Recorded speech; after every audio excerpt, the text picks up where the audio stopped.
Mwaka huu tuna vipengele 21, mwaka jana tulikuwa na vipengele 20, kwa hiyo kuna kipengele kimoja kimeongezeka cha tuzo za wanamichezo bora.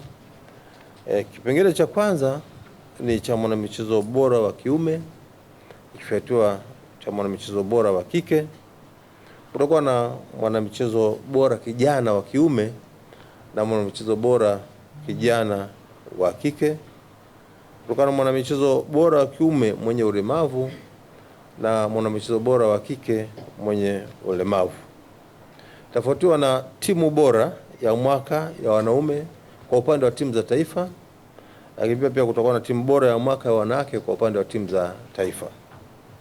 Kutakuwa na timu bora ya mwaka ya wanaume upande wa vilabu na timu bora ya mwaka ya wanawake kwa upande wa vilabu. Kutakuwa na kocha bora wa kiume kwa mwaka na kocha bora wa kike kwa mwaka. Kutakuwa na mwanamichezo bora wa kiume kutoka shuleni na mwanamichezo bora wa kike kutoka shuleni. Kutakuwa na kipengele cha mwamuzi bora wa kiume wa mwaka na mwamuzi bora wa kike wa mwaka. Kutakuwa na mwanahabari bora wa michezo wa kiume wa mwaka na mwanahabari wa michezo bora wa kike wa mwaka. Kutakuwa na mwanamichezo nguli wa zamani Sports Legend Award na mwanahabari nguli wa michezo. Hiki ni kipengele kipya. Lakini mwisho tutakuwa na tuzo ya mchezaji bora chaguo la watu, kwa maana People's Choice Award. Hii kipengele kilianza mwaka jana. Katika kufanya maboresho na kuongeza thamani katika tuzo hizi, tutaendelea kuwa na kipengele cha tuzo ya mchezaji bora chaguo la watu, People's Choice Award.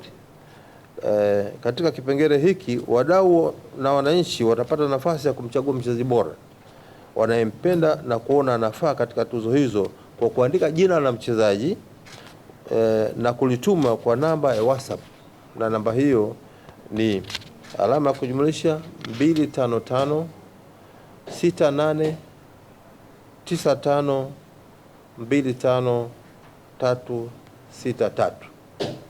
Tarudia, alama ya kujumlisha 255 68 95 25 363. Lengo la kipengele hiki ni kuwapa nafasi wadau kushiriki mchakato wa kumchagua mchezaji bora ambaye wanaona anafaa, amefanya vizuri kwa mwaka 2025. Natoa wito kwa wapenzi wa michezo mbalimbali kuwapigia kura wana michezo ambao wanaona wamefanya vizuri ili waweze kupata tuzo. Hii ni nafasi kwa kila mwananchi ambaye anaona kuna mwanamichezo ambaye anafaa kupata tuzo hiyo, basi apige kura. Kura yako ndio itakayofanya mwanamichezo huyo aweze kupata tuzo.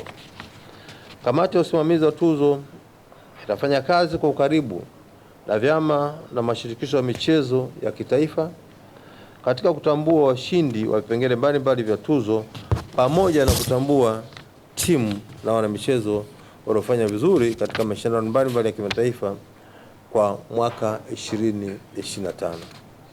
Kamati ya usimamizi wa tuzo inapenda kutoa wito kwa wadau mbalimbali yakiwemo makampuni, taasisi za serikali na binafsi na watu mmoja mmoja wanaopenda maendeleo ya michezo nchini kujitokeza tarehe 9 Mei mwaka huu, siku ya tuzo, kuipa nguvu BMT katika kutekeleza jukumu hili zito na muhimu la kutoa tuzo ili kuendeleza kuwapa hamasa na kufanya vizuri zaidi wanamichezo wetu, kwani mafanikio hayo ni ya Watanzania kwa ujumla wetu.